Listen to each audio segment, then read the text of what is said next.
Well, I buffed it with 320 and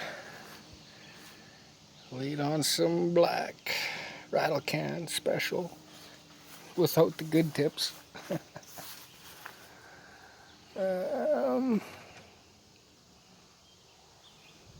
That's one coat. 2 cans for 1 coat.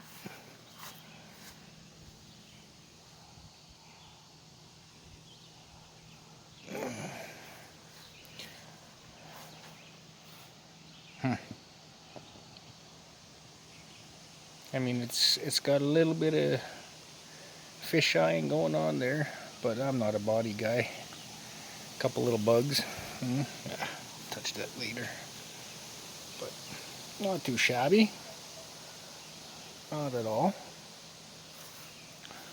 Figured it was a good enough day to paint. What do I know?